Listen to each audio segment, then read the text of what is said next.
Então tá, pessoal. Então, essa aula, ela não diz... essa aula de circuitos digitais, a gente vai ver um pouquinho sobre formas de ondas. A forma de onda, na verdade, é uma outra forma de representar o comportamento de um circuito. Tá? Então, nós vimos até agora a representação de um circuito através de equações booleanas, através da tabela verdade, mapa de Carnot, né? E agora, e também com o diagrama, né, do circuito. E nessa aula nós vamos ver uma outra forma de analisar os circuitos, tá? Que é através da forma de onda. Essa forma de analisar o circuito é muito utilizada porque ela é a forma mais... quando a gente tem um circuito físico, né, e eu quero analisar com algum osciloscópio, algum equipamento, é a forma que ele vai me retornar os sinais zeros e uns, tá? Então, por isso que é muito importante essa parte, e ela dá um entendimento sobre continuidade, tá?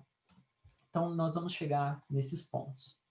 Bom, então, nós vimos as aulas passadas, né, as portas lógicas que implementam operações booleanas básicas, né? Então, nós vimos nota, AND, OR, XOR, NAND, NOR, XNOR, e depois nós vimos a construção de somadores, subtratores, multiplexadores, demultiplexadores, codificadores, decodificadores, né? Então, nós vimos uma série de circuitos que foram construídos já com essas portas, tá? Bom, agora vamos falar então um pouquinho mais sobre os níveis lógicos, tá? Ou seja, os níveis lógicos, nós estamos chegando mais próximos de um circuito físico, tá? Quando a gente está falando de níveis lógicos. E vocês devem lembrar, lá nas primeiras aulas, né, que nós falamos assim, olha, nós vamos usar 1 e 0 para determinar os níveis 1 e 0, né, são dois níveis da lógica digital, e nós vamos usar tensões, uma tensão para representar o 1, a outra tensão para representar o 0, né, esses dois níveis lógicos, tá? Então, basicamente, a gente vai ter um nível de tensão representando nível alto, outro baixo. Não necessariamente o nível baixo, a tensão vai ser igual a 0 volt, né? Ela pode ser 0,5 volts, né? Joia. Tá. E o que nós vamos notar é o seguinte, que embora a gente fale assim, olha, existe o 0 e o 1, né? Quando a gente passar por uma voltagem, uma escala de voltagem, o que vai acontecer? Vai acontecer o seguinte, imagina aqui que eu tenho uma escala que são os volts, né? Então, vamos colocar aqui, 0 volts está aqui, né? E aqui, sei lá, está 10, vamos colocar aqui 5 volts. Tá? Embora a gente possa falar, olha, meu circuito é assim, ó, quando tiver em 0 volts, ele é o 0. E quando ele tiver em 5 volts, ele é o nível 1. Embora a gente possa fazer isso, o que acontece na realidade é o seguinte, que eu tenho uma faixa, né, de onde eu vou falar que essa faixa é o nível 0. Ou seja, por exemplo, de 0 até 0,5 volts. Bom, tudo que tiver entre 0,05 volts, eu vou considerar como sendo zero lógico, tá? E a mesma coisa aqui, eu pode ser assim, olha, tudo que tiver entre 4 volts e 5 volts, eu vou considerar essa faixa aqui como sendo 1, lógico. Tá? Bom, o que é importante a gente notar é o seguinte, que eu não vou ter uma sobreposição dessas faixas. Então, eu vou ter um espaço aqui no meio, né? Esse espaço, ele não é definido, tá? Essa faixa aqui não é definido se é 0 nenhum, tá? Então, assim, quando eu trabalho com o circuito, ele tem uma faixa que ele aceita, né? Então, ele não é tão rígido assim. Entre 4 volts até 5, ele já entende que eu quero dizer 1. Entre 0 volts até 0,5, ele entende que eu quero dizer 0. Tá? Bom, então, sabendo isso, vamos avançando um pouquinho. Então, basicamente, o que eu tenho é isso. Eu tenho uma voltagem alta, né, o VH, H significa high, né, alta, mínima, então uma voltagem mínima para o nível alto, e uma voltagem máxima para o nível alto. Tá? E aí, eu nem coloquei qual voltagem seria, mas a gente poderia definir aqui alguma coisa do tipo, entre 3 volts e 5 volts é um nível alto. Tudo bem. E eu vou ter uma voltagem máxima para o nível baixo, nível low, nível zero. E uma voltagem mínima para aquele nível zero também, para o zero binário. Tá? Agora, o que é importante aqui, o que é importante que eu quero ressaltar com vocês é que nós temos uma faixa que é uma faixa proibida. Tá? O que significa que essa faixa é proibida? Na verdade, é uma faixa que ela não é aceitável para que o meu circuito opere adequadamente. Tá?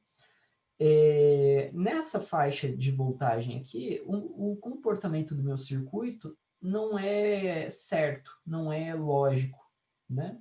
Então, ele pode variar, ele pode oscilar, tá? Então, isso é importante a gente ter claro, tá? Beleza. Então, vamos avançando um pouquinho mais, né? Então, a gente falou um pouquinho, né, lá nas portas lógicas, que a gente poderia ir na padaria da esquina e comprar portas lógicas, e as portas lógicas a gente poderia comprar circuitos do tipo TTL, né, que são circuitos mais robustos, que consomem um pouquinho mais de energia e que também eles são um pouco mais lentos, né? Mas são mais robustos, ou seja, é mais difícil de queimar, vamos dizer assim, né? E nesses circuitos TTL, uma faixa média assim, de operação seria essa, só para a gente ter um valor realista na nossa cabeça. Né?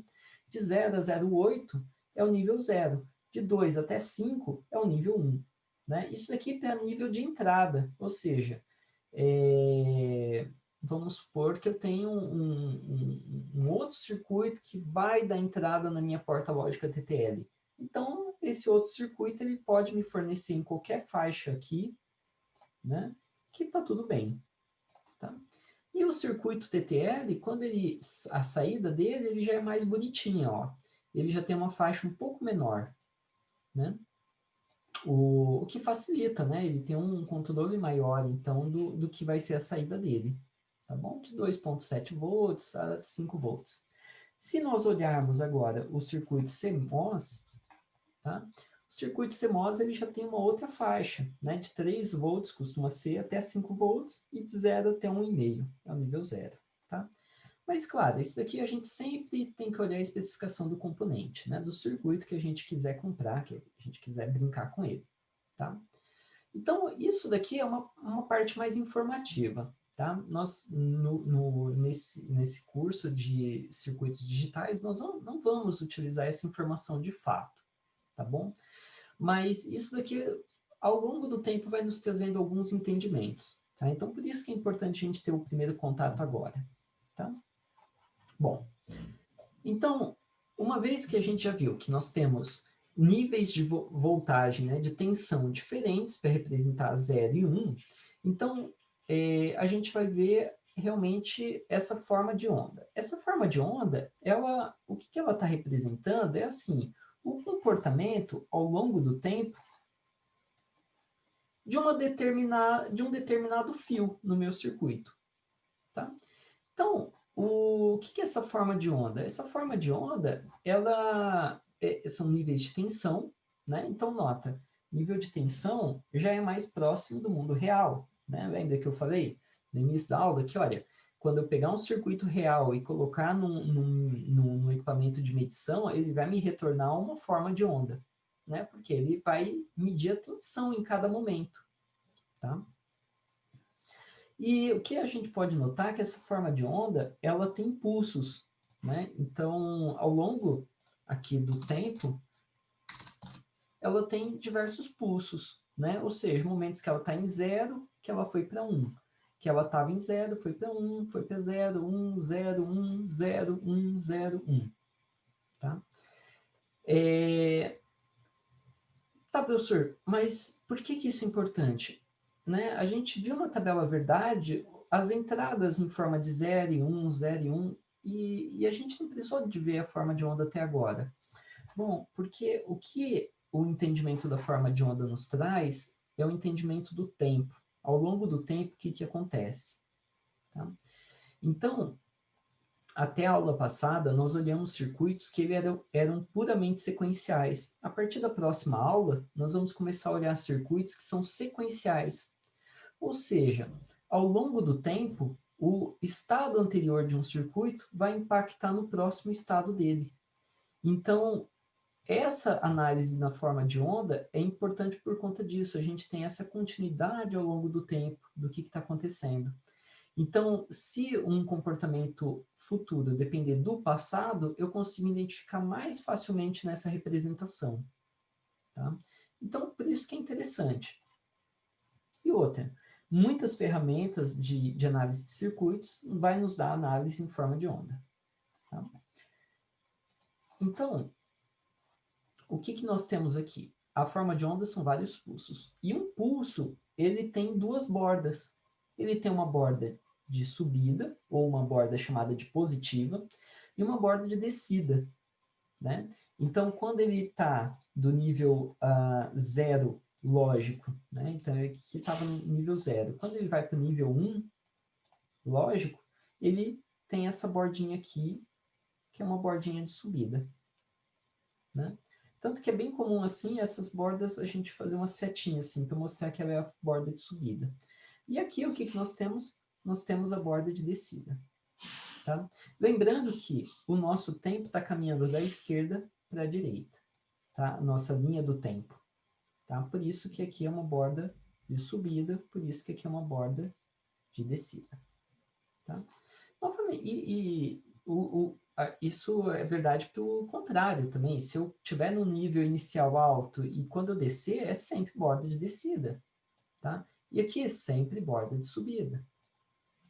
Tá? Então, isso é interessante, né? Nós temos essas duas bordas para um dado sinal.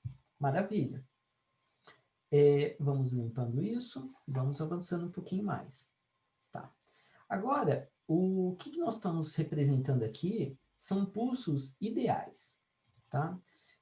Por que eles são ideais? Bom, basicamente porque a transição de 0 para 1 ocorre instantaneamente. Tá? Agora, no mundo real, na prática, isso nunca é verdade, tá? Nunca ocorre instantaneamente. Mas um pulso idealmente, né, no nosso mundo onde as nuvens são de algodão doce, nós esperamos que a borda aqui, ela tenha o tempo tendendo a 0. Tá? Ou seja, entre começar a subida e chegar no topo, né, eu gostaria que esse tempo fosse igual a 0. Tá? Então, no mundo ideal, isso daqui seria igual a 0. Tá? A mesma coisa a borda de descida. Tá? Outra coisa que o impulso ideal também tem é o seguinte, ele tem uma tensão, ou seja, a voltagem, né, como a gente chama, a diferença de potencial aqui, ela é precisa. Ou seja, você vê que é retinho, ó. Não é uma coisa, sabe, meio esburacada assim. Não, é retinho. Tá? Então, isso daí é um pulso ideal. Tá? Então, vamos avançando um pouquinho. Deixa eu limpar isso daqui. Jóia.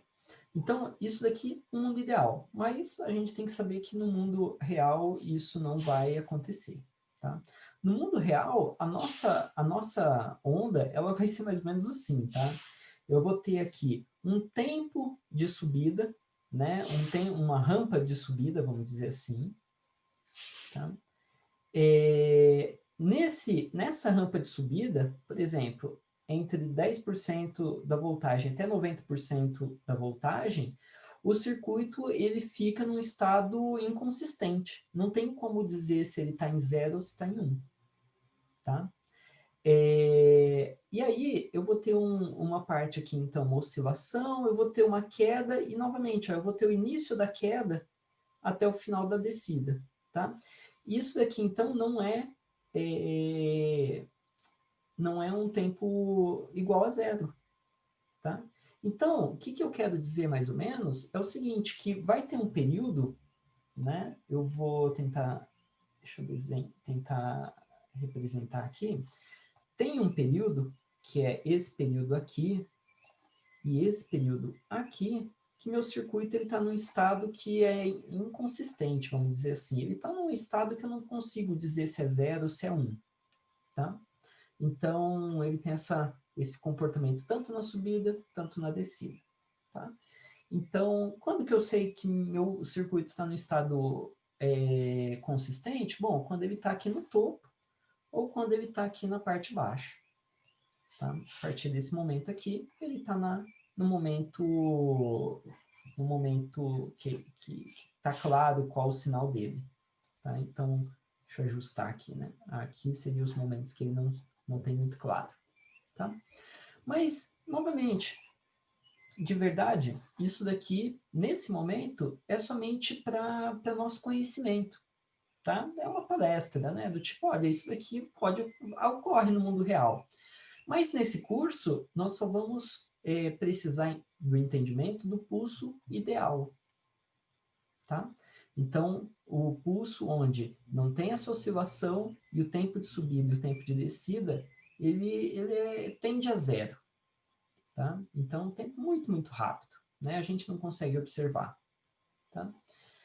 Bom, então, avançando um pouquinho, a gente pode pensar, então, nessa forma de onda. A gente já falou, olha, ela pode ser ideal, né, ou não ideal. Beleza. Mas, se a gente considerar qualquer uma dessas duas, a gente ainda pode falar de um outro aspecto da forma de onda. Esse outro aspecto seria assim, a onda, ela é periódica ou ela é não periódica? Tá? Periódica significa que essa onda quadrada, né? Essa onda onde esse tempo entre esse ponto até esse ponto é igual para a próxima onda, que é igual para a próxima onda. Tá? Então, todas as ondas têm o mesmo tempo. Opa, eu fiz uma besteira aqui. Vamos lá? Aqui. Né?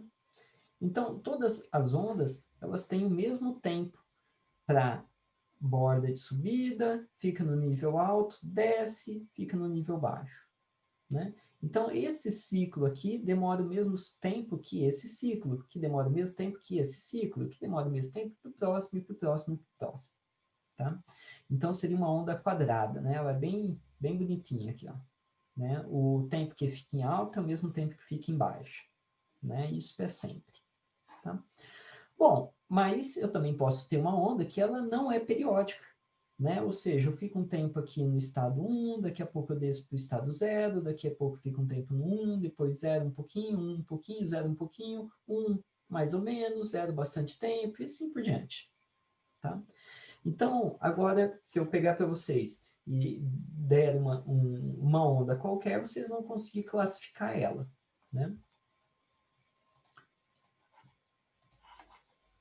Então, basicamente, vocês conseguem classificá-la assim. Ah, ela é uma onda ideal ou não ideal? Ah, não, ela é ideal, porque o tempo de subida é igual a zero e ela é bem comportadinha, ela não tem oscilações, maravilha. Né? Então, é um modelo simples que a gente está trabalhando.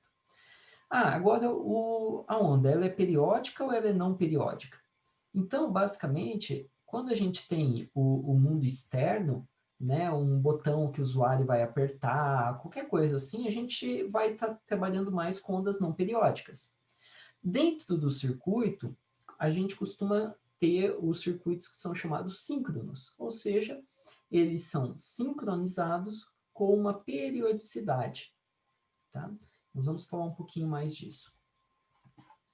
Então, para ele ser sincronizado com alguma coisa periódica, eu preciso ter essa onda periódica. Tá? E essa onda periódica é o que a gente chama de clock, ou o relógio. Tá? É igual um reloginho, que a cada segundo o ponteirinho mexe, não é isso? Então, daí que vem esse nome. Tá? Então, em sistemas digitais, né, o meu circuito, ele costuma ter partes de sincronização com onda de referência, que é chamada de clock. Tá? Então, o que é interessante? É uma onda que, de tempo em tempo, ela fica 1. De tempo em tempo, ela fica 1. De tempo em tempo, ela fica 1. Tá? De tempo em tempo, ela fica em 0. De tempo em tempo, fica em 0. Tá? Então, por exemplo, se eu quiser fazer um contador, que vai contando 0, 1, 2, 3, 4, esse contador ele pode estar sincronizado com o relógio, com o clock. Ou seja, a cada batida do relógio, o contador vai 1 para cima. Ou poderia ser assim, a cada 5 batidas do relógio, o contador vai 1 para cima. Né? Então, eu posso pensar em circuitos que se sincronizam com esse relógio do sistema. Tá? Por que isso é importante? Bom, basicamente isso é importante porque um sistema computacional complexo, né, como todos são, eles são formados de vários componentes. E esses componentes, idealmente, eles vão andar na mesma velocidade, que seria esse clock, né, nesse mesmo passo de andar, né? E se eles estiverem síncronos, a comunicação entre eles é mais rápida do que eles estiverem assíncronos. Tá? Então, tem várias coisas que nós vamos ver ao longo dos próximos cursos de ciência da computação. Tá? Por hoje, a gente só está interessado que existe um clock, que é um sinal síncrono. Tá? E quando a gente está falando de clock, a gente então está falando assim, ó, que essa onda aqui, ela tem um tempo 1, que é igual ao tempo 2, que é igual ao tempo 3, que é igual ao tempo 4, tempo 5, tempo 6 e assim por diante. Tá? E essa questão de oscilação, né? Então ele ficou 1 e ficou 0, ficou 1 ficou 0, é tão importante que nós temos, inclusive, uma unidade de medida, né? Uma unidade de medida que mede quantas oscilações por segundo nós tivemos na nossa onda. Né? Qual a taxa qual a frequência? Então, qual a frequência? A frequência ela é dada em hertz. Tá? Então, vocês já devem ter ouvido essa expressão, né? Hertz é quando vocês estão sintonizando uma rádio, por exemplo. Né? Então, a rádio são ondas, né? São transmitidas através de ondas, e essa onda ela tem uma taxa de oscilação por segundo, que é dada em hertz. Né? Então, tem ondas longas, ondas curtas, né? AM, FM, e tem faixas de frequência diferentes. Né? Se a gente pegar o 3G, 4G, cada um tem uma faixa de operação. Tá? Mas não é nisso que nós estamos interessados aqui. Aqui nós estamos interessados nessa oscilação do sinal de 0 para 1. Só isso. Tá? A gente não está falando em propagação pelo ar, nada disso. A gente está pegando e falando que, olha, tem um fio que eu estou dando um nome de relógio, e esse relógio ele varia de 0 para 1 numa taxa constante. Né? Qual a frequência? 1 Hz. Então tá, ele está oscilando uma vez por segundo. 2 Hz, então ele tem 2 oscilações por segundo. 1000 Hz, então ele tem 1000 oscilações por segundo. 1 kHz. 1 quilo. Quilo é 1000. Então 1000 oscilações por segundo. E assim por diante. Tá? Bom, então, basicamente, o que nós temos é assim. O período, esse tempo aqui, ó, ele é dado em segundos, né? E todos os tempos são iguais. Né? Então, eu só falo assim, período do meu relógio. Período do meu relógio, eu não preciso falar qual onda, porque todas são iguais. Né? E o período, então, ele, através do período, eu consigo saber qual a frequência, né? Quantas oscilações por segundo eu tenho. Né? Então, se eu tenho, por exemplo, vamos pensar alguns casos aqui. Se eu tiver a onda, esse t, igual a 1 segundo, então, se isso daqui demorar 1 segundo, quantas oscilações eu tenho por segundo? Eu tenho uma oscilação por segundo. Agora, se isso daqui for mais rápido, vamos supor que isso daqui, essa oscilação demora 0,5 segundos. Então, em 1 segundo, consigo repetir 2 ondas. Então, a minha frequência vai ser 1 dividido por 0,5. 1 dividido por meio dá 2. Então, 2 Hz. Né? Então, eu posso obter a frequência se eu souber o tempo que uma onda leva. E eu consigo o contrário também, né? Eu consigo falar assim, olha, você me diz a frequência de operação do teu relógio, né? E eu te digo qual o tempo que demora a onda dele, né? Então, se eu falar assim, olha, a frequência de operação é igual a 1000, né? 1000 Hz, ou seja, 1 kHz. Bom, então eu pego 1 segundo, divido por 1000, isso daqui vai me dar o tempo em segundo da minha faixa, da minha onda. Tá? Então eu consigo fazer daqui para cá ou daqui para cá bem fácil. Né? É só mudando, né, fazendo uma regrinha de 3, vamos dizer assim. Né? Só eu, né, fatorando essa expressão. Bom, então vamos avançando um pouquinho. Então, a pergunta inicial é assim, qual a frequência de operação se o tempo do meu sinal, né, o período do meu relógio for igual a meio segundo? Bom, se o tempo do meu relógio for igual a meio segundo, eu vou ter 1 dividido por 0,5, né, que vai dar igual a 2. Basicamente, o que eu estou perguntando é assim, quantas oscilações nós vamos ter em 1 segundo? Ou, em outra forma de dizer, é quantas vezes 0,5 cabe dentro de 1 segundo? Né? Quantas oscilações cabem dentro de 1 segundo? Tá? Então, se eu tiver um circuito que o meu relógio demora 0,5 segundos, eu vou dizer que a frequência de operação do meu circuito é 2 Hz. Tá? Importante, ó, a sigla Hertz, né? H maiúsculo, Z minúsculo, tá bom? Então, vamos pensar num próximo exercício, tá? Quantas oscilações e qual o tempo de relógio de um processador que está trabalhando a 2 GHz? Então, a gente já foi para o mundo real, né? Eu tenho um processador aqui na minha frente, e esse processador, ele está escrito nele que ele trabalha a 2 GHz. Então, eu quero saber quantas oscilações ele faz por segundo e qual o tempo de relógio desse processador. Tá? Então, um tempinho, tentem fazer isso daí. Então, basicamente, eu tenho uma lista de prefixos, né, que nos dá ordens de grandeza. Né? Então, desde o tera, giga, mega, quilo, mili, micro, nano e pico. Tá? Essas daqui são as mais utilizadas em computação. Tá? Ainda poderia ter deci ou, sei lá, centi, né? Igual centímetros, decímetros, né? Eu poderia ter outras unidades. Mas elas não são tão comuns em circuitos e na computação em geral. Tá?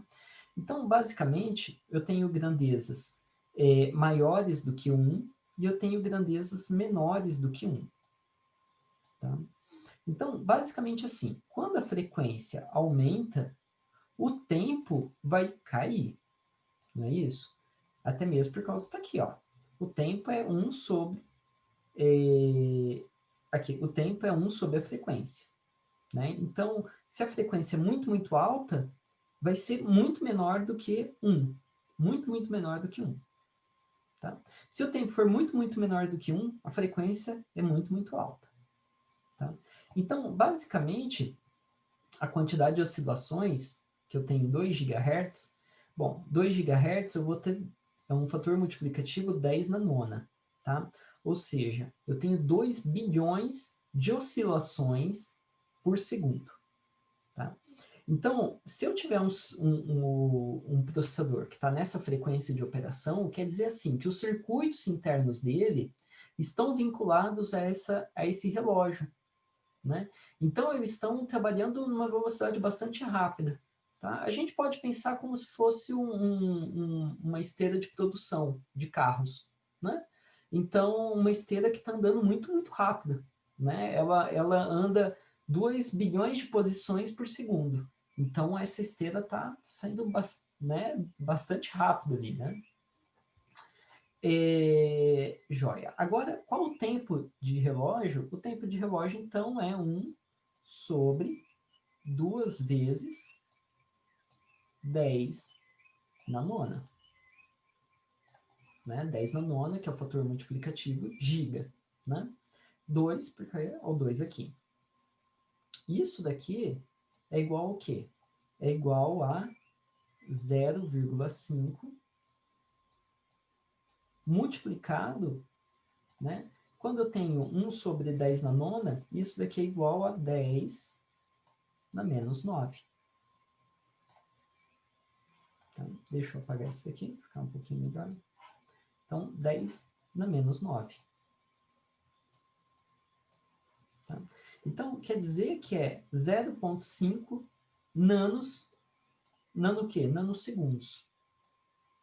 Tá? 0,5 nanosegundos, ns. Esse daqui é o tempo de operação de um processador, né, que tem esse relógio a 2 GHz. Tá? Ah, mas, professor, né, eu queria colocar o número inteiro, não 0,5. Bom, então eu vou ter que ir para a escala menor, né? Então vai ficar 500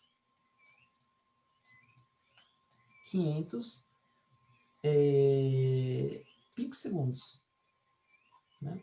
Então, 500 picosegundos é muito, muito menor, né, do que 1 nanosegundo. Né? É metade de 1 nanosegundo. Tá? Então, é isso. 500 picosegundos ou 0,5 nanosegundos. Tá? Joia. Então, vamos avançando um pouquinho. Tá? Maravilha. Então, as respostas. Ótimo. Então, vamos falar um pouquinho, então, só para encerrar, sobre análise via forma de onda. Né? Então, agora nós já falamos, olha, tem uma frequência de operação, a gente já entende um pouquinho dessa questão de frequência, a gente já sabe que a onda tem um tempo associado a ela, ao longo do tempo, né? E como que a gente faria essa análise de um circuito usando a forma de onda? Bom, então, basicamente, eu vou definir ao longo do tempo, por exemplo, uma entrada A qualquer, que ela vai ter uma variação ao longo do tempo. Né? E aí, eu vou ter, então, os níveis 0 e 1. 0 e 1. Mesma coisa que eu teria numa tabela verdade. E aí eu poderia analisar o que acontece em um outro circuito se a entrada for a entrada A. Tá? Então, essa aqui é a ideia. Então, vamos pegar um exemplo.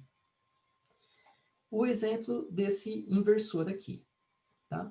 Então, qual que é o diagrama da forma de onda para a saída B, né? Considerando a forma de onda A, que é a forma de onda de entrada.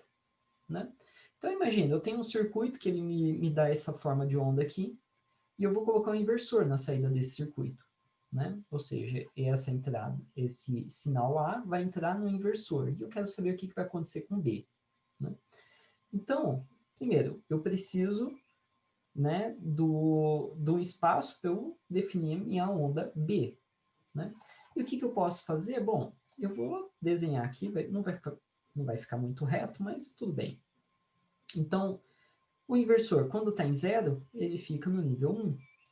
Aí ele vai ter a borda de descida, e aí ele vai para o nível 0. Ele vai ter a borda de subida, vai para o nível 1. E aí vai para o nível 0. E aí ele vai para o nível 1. E assim por diante. Tá? Então, eu poderia representar um circuito através da forma de onda, e não através da tabela verdade. Mas é claro que eu consigo olhar isso daqui e ver o que está acontecendo. E fazer a tabela verdade. Tá? Então, não é nada muito demais. Né? Bom, então eu teria esses pontos aqui. Né? e eu teria, então, a minha forma de onda para a saída B. Tá? Joia. Então, mais um exemplo. Vamos pegar uma porta lógica E, que tem entrada A e B. E aqui eu tenho as entradas, os sinais de A e o sinal de B. E o que vai acontecer no sinal C ao longo do tempo? Bom, novamente. Então, quando está 0 e 0, a saída é 0. Quando está 1 e 1, a saída é 1. Quando está 0 e 0, a saída é 0. Quando está 0 e 1, a saída é 0. Quando está 1 e 1, a saída é 1. Então, eu vou... Olha só como que a gente está sistematizando. A cada momento que uma das ondas muda, eu tracei essa linha aqui, ó, esse pontilhado. E basta que uma das duas entradas mude e eu vou colocar o pontilhado. Por quê? São pontos interessantes da minha análise. Por exemplo, aqui o A não mudou, mas o B mudou. Então, esse é um ponto interessante. Depois que eu coloquei esses pontilhados aqui, aí ficou fácil, né? Eu vou vendo em cada instante o que tem aqui. Ah, é 0 e 0. Ah, então a saída é 0. Ah, é 0 e 1. Então a saída é 0 também. Né? 0 aqui, 1 aqui.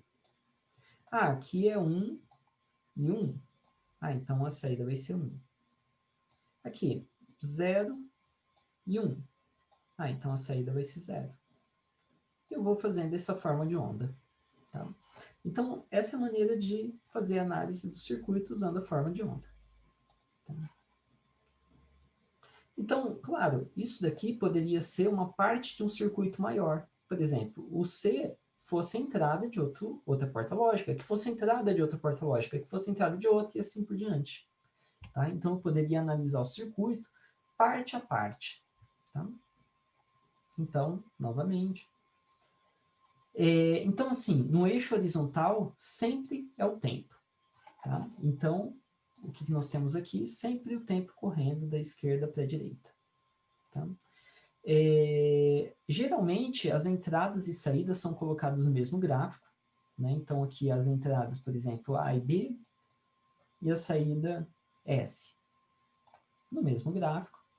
E a cada momento que alguém muda de sinal, né, alguma onda muda de sinal, eu estou interessado em saber o que vai acontecer naquele momento. Tá? Joia. O que mais? Bom, nesse momento, a gente está assumindo o circuito ideal, ou seja, a forma de onda é ideal, não tem distorção. A transição é instantânea, né? E não tem nenhum atraso entre a saída e a entrada. Imagina só se eu falasse assim, olha, sabe o que? Essa porta aqui, ela demora um pouco até gerar a saída C. O que a gente ia ter? A gente ia ter essa forma de onda C um pouquinho atrasada, ela estaria assim, né? Ó. Ela ia estar sempre meio para trás, sabe? Aquele cara da banda que sempre entra meio atrasado nas notas. Né? Então ele estaria assim, ó. Sempre um pouquinho atrasado. Tá? Então, só para a gente pensar, né, o que aconteceria, tá? No mundo real. Mas, por enquanto, a gente está no mundo ideal. Tá? Então, basicamente, são esses os pontos mais importantes para quando a gente está fazendo uma análise de um circuito através da forma de onda. Tá? Tem o último exemplo, que seria o exemplo desse circuito aqui, que vocês devem conhecer já. Né? Esse circuito aqui, quando vocês batem o olho, você já fala, esse daí é meu bom e velho amigo somador, né? Mas que tipo de somador? Não, esse daí é um somador completo, né? Eu conheço ele só olhando. E então eu tenho as entradas A, B e C, e eu posso fazer análise dele também. Então, o que eu tenho aqui? Basicamente, eu tenho todas as combinações de A, B e C. Ó, o C ficou variando de 0 em 1, 0 em 1, 0 em 1, 0 em 1. O B, a cada duas posições de tempo, eu mudei de 0 foi para 1, 0 foi para 1. E o A cada 4 posições de tempo foi 0 para 1. Que é exatamente a forma que eu estava montando as tabelas verdades, se vocês se lembram bem. Né? Eu pegava uma variável, ficava 0, 1, 0, 1, 0, 1, 0, 1. A outra eu fazia 0, 0, 1, 0, 0, 1, 1. E a outra fazia 0, 0, 0, 0, 1, 1, 1, 1. Bom, então, se isso daqui tem as mesmas entradas da minha tabela verdade, eu posso fazer análise por aqui. Né? Então, primeiro passo, obter uma expressão para cada saída. A saída E e a saída D. Uma vez que eu tenho as expressões, né, que eu obtive, ó, a saída D é um XOR entre A, B e C. Tá aqui. A saída E é o A e B, A ou B. O resultado disso tem um E com a letra com a entrada C. E esses dois camaradas fazem um belo OU no final, né, que está aqui. Bom, então, avançando um pouquinho, o que nós temos? Nós podemos fazer uma tabela verdade, se isso nos ajudar. Né? E o terceiro passo, esboçar o diagrama na forma de onda. Tá? Com auxílio da tabela verdade. Então, se eu ficasse consultando aqui a tabela verdade e desenhando, eu vou ver o que está acontecendo com esse circuito. Tá? E eu poderia desenhar a forma de onda de D e a forma de onda da saída E. Tá? Nota, o que eu tenho aqui é exatamente a minha tabela verdade. Tá? Só que representado de outra maneira. Então, era isso que eu tinha, tá? Para essa parte da aula.